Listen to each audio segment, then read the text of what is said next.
Teman-teman para pejuang PPPK tahun 2021, saya Mr. IDP ingin menyampaikan rasa salut saya atas perjuangan teman-teman yang telah teman-teman lalui ya. Mulai persiapan belajar dengan rajin, belajar dengan keras, sampai pada akhirnya telah melewati tes PPPK tahun 2021. Saya mengucapkan selamat kepada teman-teman yang telah lulus ya, telah lulus melewati tes pertama ini, mencapai nilai passing grade ataupun melewati nilai passing grade. Dan kepada teman-teman yang belum dapat lulus, tetap semangat, tetap berjuang, persiapkan kembali diri untuk menghadapi tes yang kedua, tes kedua PPPK tahun 2021 pada akhir bulan Oktober nanti.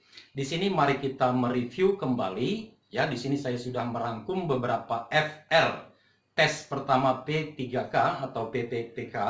Oke, mari kita lihat. Di sini saya bagi dua ya. Yang pertama mengenai reading comprehension, lalu yang kedua mengenai grammar. Memang banyak ya, yang terutama guru SMA, ada yang full dia mengenai reading comprehension atau teks, tetapi banyak juga yang mendapatkan soal atau paket tesnya itu lebih banyak grammar, dan ada yang 50-50 dan ada yang 25%, 75%. Oke, mari kita lihat di sini.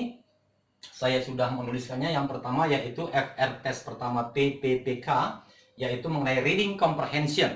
Ya, yang pertama di sini adalah mengenai topik ataupun main idea. Ya, kalau main idea dia khusus untuk per paragraf. Lalu yang berikutnya detail information ya, informasi detail atau informasi tertentu yang ada pada teks. Yang ketiga implied meaning. Jadi implied meaning adalah makna tersirat. Lalu noun refers to ya, biasanya dia berhubungan dengan pronoun it ataupun them. Jadi di sini kita lihat teks sebelumnya.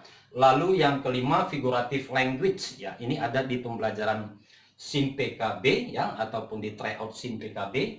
Lalu true statement ya, jadi kalimat-kalimat di bawah ini adalah yang benar berdasarkan teks di atas gitu ya, atau kecuali atau except. Lalu yang berikutnya following paragraph most likely, paragraf berikutnya akan seperti apa ya, kira-kira begitu. Lalu types of text ya, ini berhubungan dengan nomor 9 the purpose of the text.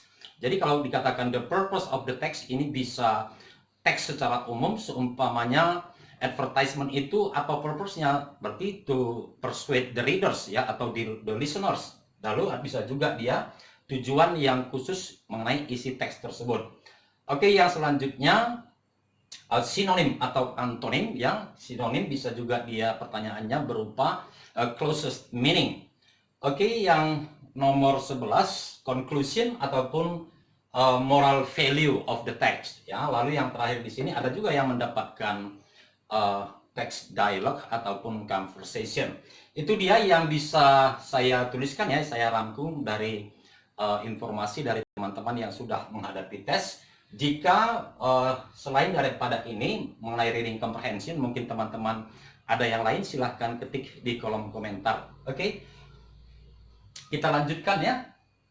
Yang mengenai grammar, seperti yang saya katakan tadi, ada yang lebih banyak grammar, ada yang 50-50, ada yang 25% grammar, dan selebihnya adalah mengenai teks ya. Jadi di sini sudah saya tuliskan ya, untuk soal bahasa Inggris seperti yang saya lakukan di tryout akbar PPPK.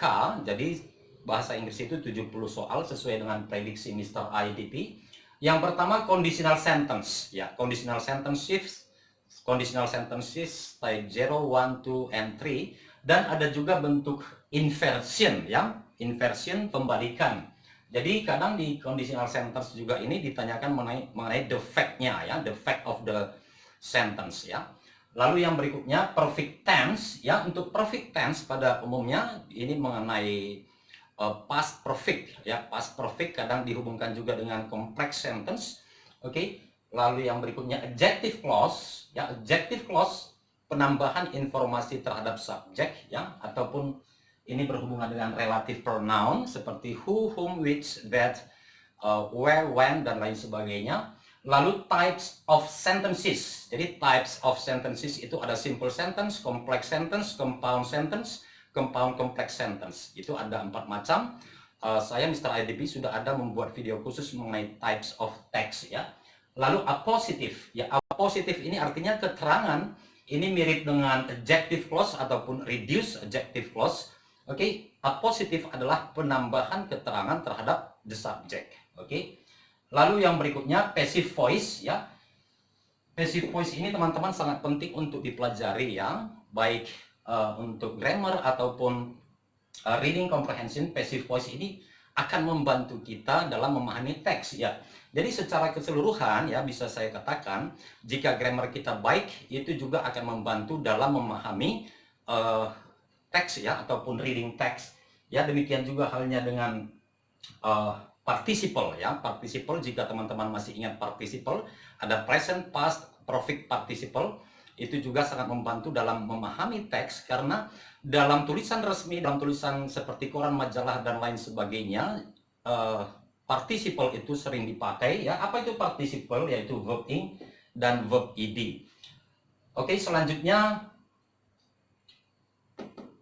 passive voice sudah. Connector words ya. Connector words di sini saya sudah tuliskan ya. Jadi connector words itu bisa berupa conjunction, preposition, adverb, dan juga sudah saya tuliskan di sini moreover, although ya, in spite of, despite ya. Verb ing dan verb ed juga bisa kita katakan sebagai connector words atau linking words. Lalu yang berikutnya comparison ya, perbandingan. Oke, ini ada juga yang mendapat soalnya. Demikian juga dengan present tense and past tense. Lalu completing the text ya, complete the text. Jadi seperti kalimat rumpang ataupun teks yang rumpang. Lalu conjunction tadi sudah ada hubungannya. Oke, itu dia teman-teman ya. Jika teman-teman juga ada mendapat materi mengenai grammar yang selain dari yang saya sebutkan di sini, ya silakan teman-teman ketik di kolom komentar. Dan satu lagi, selamat kepada Ibu Marsih, ya, Ibu Arnis, Ibu Sofi. Ibu Sofi adalah tamatan S1 ya, guru bahasa Inggris.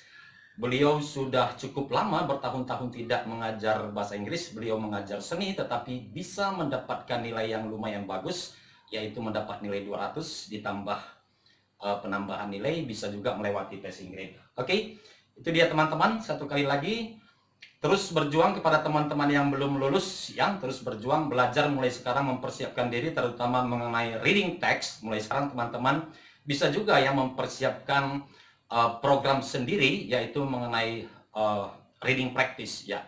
Reading practice, lalu building vocabularies dan lain sebagainya, ya, sinonim, antonim, the closest meaning, and so on.